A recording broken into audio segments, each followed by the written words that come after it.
guys, ini ayam gepreknya pedesnya Juara. Buatan Ibu Sari sendiri loh. Bu, resepnya dari mana sih? Kok bisa seenak ini?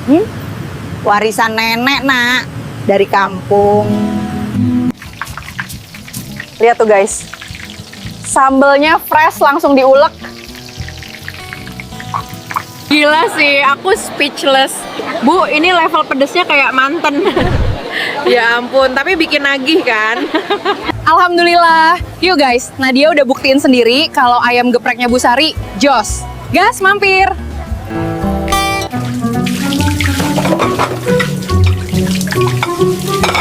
Aduh, capek aku. Piring kok gampang pecah gini sih. Gak niat banget bikin piring. Loh, mending pakai piring sakti aja, Mbak. Gak gampang pecah, awet banget. Oh, piring sakti, baru tahu saya. Ini dia piring sakti emak-emak. Piring anti pecah super ceria. Bisa jatuh, bisa kelempar, tapi pantang menyerah. Jangan lupa ya, piring sakti. Biar dapurmu gak berisik lagi. Loh, ini piring dari mana sih? Tahan banting begini. Kayak hati saya dulu pas ditinggal bapaknya Aldi. Assalamualaikum warahmatullahi wabarakatuh. Halo teman-teman. Pada kesempatan kali ini saya akan mendemokan VPROC Neo 1.0 ya. Dimana ini adalah versi terbaru dari VPROC ya. Teman-teman sudah tahu bahwa kita merilis VPROC atau Video Prompt Creator yang memang fungsi utamanya adalah untuk mengenerate prompt untuk video ya, dari mulai untuk Sora, untuk VO, untuk Midjourney dan lain-lain ya. Jadi memang ini kami optimasi untuk berbagai kebutuhan platform AI video ya. Nah, teman-teman bisa perhatikan di sini ada yang baru. Yang pertama adalah tampilan dashboardnya, UI-nya sudah berubah ya. Jadi yang sebelumnya teman-teman hanya disuguhkan dengan UI yang sangat sederhana untuk login, sekarang kita bisa perhatikan di sini UI-nya ya sangat fresh ya, modern dan minimalis. Nah, tentu nanti akan ada juga akses untuk admin panel ya, yang bisa merebrand langsung dari website ya. Jadi teman-teman nggak perlu ngotak-ngatik kodenya, cukup dalam satu dashboard saja. Oke, kita langsung masuk aja. Ini untuk akses end user ya teman-teman.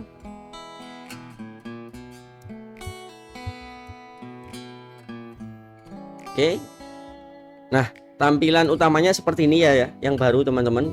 Kalau yang lama kan tampilannya semuanya dalam satu display gitu ya. Nah, kalau ini teman-teman bisa perhatikan ada sidebar di sebelah kiri. Oke, yang pertama kita akan masuk ke aset. Ya, di aset ini ada apa aja sih gitu. Seperti yang kita tahu bahwa kalau kita mau mengenerate sebuah prompt dan kita menginginkan bahwa objek atau subjek yang ada di dalamnya itu konsisten kan begitu. Meskipun ada beberapa tools yang belum bisa untuk benar-benar konsisten. Salah satunya VO3. Dimana VO3 saat ini ya, setidaknya per tanggal ini 30 Juni dia belum bisa untuk reference image ya, atau ya kita face swap gitu ya, di videonya belum bisa. Sehingga kita mengandalkan prompt ya kan. Nah, di sini teman-teman bisa masukkan ya, dari misalnya contoh ya, saya kasih nama Budi ya. Usianya 23 tahun, kewarganegaraan Indonesia, laki-laki, kemudian kayak aksesoris, misalnya pakai hoodie gitu ya, atletis. Oke, ini nggak usah, misalnya ini.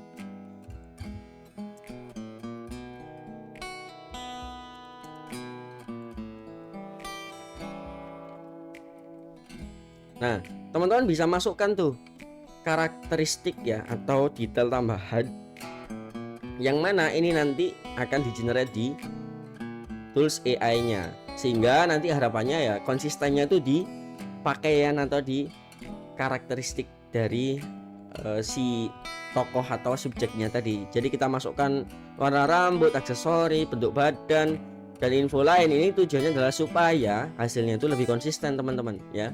Dan ini bisa teman-teman simpan ya, di sini simpan, dan dia akan masuk di sini. Dan ini walaupun kita refresh ya, kita sekarang coba refresh, dia tetap ada ya teman-teman.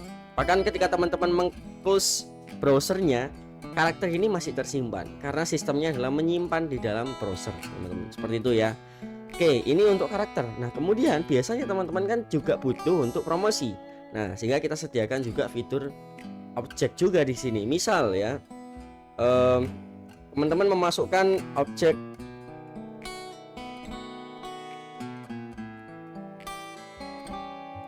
laptop gitu ya misalnya.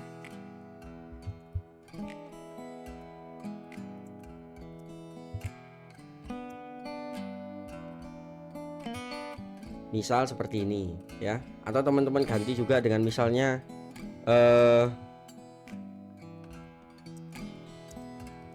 misal sebotol susu kurma.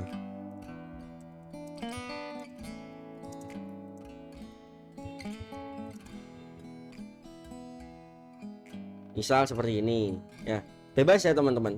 Jadi teman-teman bisa mendeskripsikan sedetail mungkin ya, sedetail mungkin apa sih objek yang ingin teman-teman tampilkan. Misalnya teman-teman ketika nanti mau pakai toolsnya ini untuk membuat prompt yang digunakan untuk promosi, jadi teman-teman deskripsikan ya. Ini juga akan tersimpan seperti yang tadi ya. Oke, kita lanjut ke image detector. Nah, kemudian di image detector ini teman-teman, di sini ketika teman-teman tadi ya di aset ya, misalnya teman-teman bingung nih promptnya apa ya dari objek. Nah, tenang aja, teman-teman bisa menambahkan gambar di sini. Bisa teman-teman klik choose file untuk upload ya kan, atau teman-teman juga bisa kopas ya. Misalnya contoh saya nyari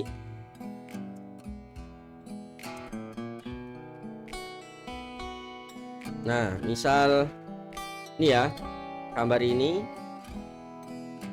saya copy saja, copy image, terus saya pastekan di sini, Ctrl V. Nah, dia langsung masuk ya. Kemudian kita analisis dan sudah muncul di sini teman-teman ya promptnya. Nah, ini teman-teman bisa langsung simpan aja sebagai objek ya. Nah, klik OK, maka nanti dia akan ada di bagian aset ya. Di sini teman-teman sudah ada susu kurma yang tadi kita tambahkan. Nah, ini teman-teman juga bisa edit langsung di sini. Nah, tuh langsung bisa edit datanya. Oke, dan juga teman-teman bisa masukkan gambar subjeknya ya, nggak hanya objek atau gambar produknya, tapi juga bisa masukkan gambar teman-teman juga gitu. Misalnya punya fotonya teman-teman, masukkan aja di sini kayak gitu ya. Jadi ini fitur dari image detector. Kemudian di subset mode ya, ini istilahnya kalau teman-teman bener-bener malas mikir ya, tinggal masukkan aja idenya di sini, nanti dia akan mengenerate gitu. Misal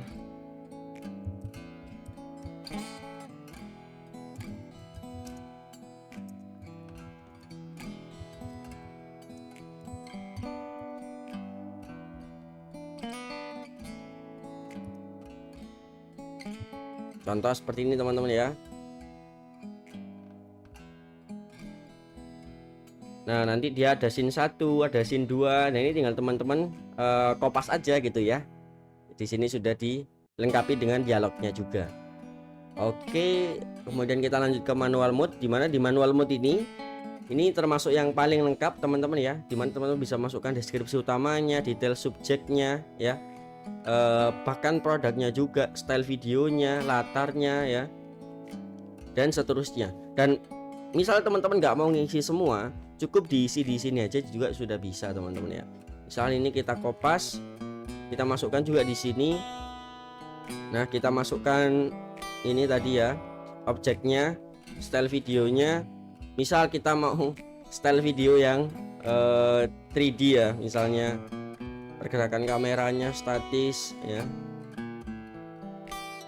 Dialognya kita pilih yang monolog, dan kita bisa menambahkan di sini untuk dialognya seperti apa gitu ya teman-teman ya. Jadi kita muat dulu karakternya, tapi di sini harus kita muat, baru di sini bisa kita tambahkan dialognya teman-teman. Nah, oke, kita bisa tambahkan apa sih yang mau disampaikan atau diceritakan oleh si karakter yang sudah ada di sini tadi gitu ya.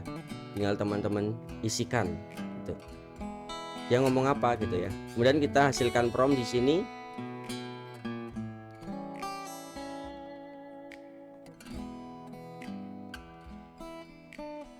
Oke, nah sudah muncul ya di sini teman-teman, Pixar Style 3D Animated dan seterusnya. Nah, ini tinggal teman-teman kopas saja. Juga di sini ada saran scene selanjutnya, dan teman-teman juga bisa request adegan lanjutan di sini. Misal saya nggak pingin yang ada di sini gitu, teman-teman ingin ganti dengan adegan lain, tinggal masukkan di sini, nanti dia akan muncul hasilnya di bawah ini ya teman-teman. Nah, ini sama juga untuk marketing mode ya. Jadi ini khusus buat teman-teman yang mau bikin video iklan ya, lebih cocoknya pakai marketing mode ini ya teman-teman. Meskipun pakai manual mode juga bisa. Nah, misal contoh hasil dari manual mode ini, sekarang coba kita simpan ya teman-teman. Kita simpan hasilnya, kita coba hasilkan prompt dulu.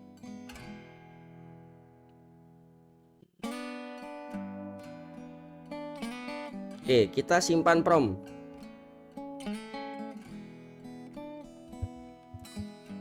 Oke, kita simpan dan kita cek ya. Di bank prompt sudah ada tadi yang kita simpan. Kita refresh misalnya, dan kita bisa meload ya ini ke dalam sini. Nah, dia sudah muncul semua data tadi, dia panggil di sini. Jadi teman-teman bisa menyimpan prompt dan menggunakannya kapanpun ya. Dan kemudian fitur yang terakhir adalah di sini teman-teman bisa menggunakan API-nya teman-teman sendiri ya dari Gemini. Misal ketika menggunakan API bawaan ternyata kena limit ya. Ya, teman-teman bisa masukkan API key-nya di sini dengan klik Google AI Studio di sini aja ya. Kemudian nanti ikuti langkah-langkahnya di sini ya. Setelah teman-teman login ke Google AI Studio pakai akun Google, kemudian klik Create APK. Nah, nanti tinggal teman-teman salin aja APK-nya yang muncul di situ ke dalam sini dan simpan APK. Maka di sini otomatis sistem akan menggunakan APK punya teman-teman.